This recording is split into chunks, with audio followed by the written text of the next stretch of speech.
2020 সালের ঢাকা দক্ষিণ সিটি কর্পোরেশনের নির্বাচনের ফল বাতিল করে সাবেক মেয়র সাদেক হোসেন খোকার ছেলে বিএনপি নেতা ইশরাক হোসেনকে মেয়র পদে জয়ী ঘোষণা করে রায় দিয়েছেন আদালত।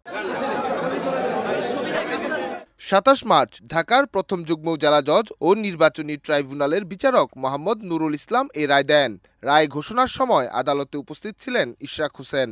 রায় ঘোষণার পর আদালতে বিজয় মিছিল করেছেন ইশরাকের সমর্থক ও ভক্তরা।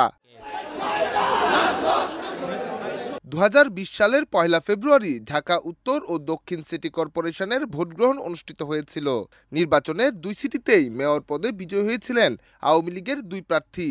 এর মধ্যে ঢাকা উত্তরে মেয়র হয়েছিলেন নৌকার প্রার্থী আতিকুল ইসলাম আর দক্ষিণে মেয়র হয়েছিলেন নৌকার আরেক প্রার্থী শেখ ফজলে নূর তাপস। গোলসেন্স গ্রুপের হোটেলে বিনিয়োগ করে সুদমুক্ত হালাল আয়ের সাথে বিলাসী জীবনের বিরাট সুযোগ। বিনিয়োগ একবার, রিটার্ন বারবার। নির্বাচনে অনিয়ম ও কারচুপি হয়েছে এমন অভিযোগ এনে ভোটের ফল প্রত্যাখ্যান করে বিএনপির 2 প্রার্থী। দলটির পরাজিত 2 প্রার্থী তাবিত আওয়াল ও ইশরাক হোসেন সংবাদ সম্মেলনে সিটি কর্পোরেশনের ভোটের ফলাফল বাতিল করে পুনরায় নির্বাচনের দাবি জানায়। একই সঙ্গে ভোটের নানা অনিয়ম ও কারচুপির তথ্য প্রমাণ বাংলাদেশে নিযুক্ত বিভিন্ন দেশের কূটনৈতিকদের কাছেও তুলে ধরেছিলেন তারা।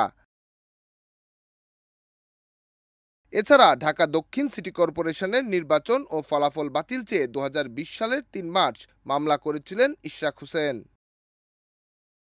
ডেস্ক রিপোর্ট, দেশ রূপান্তর।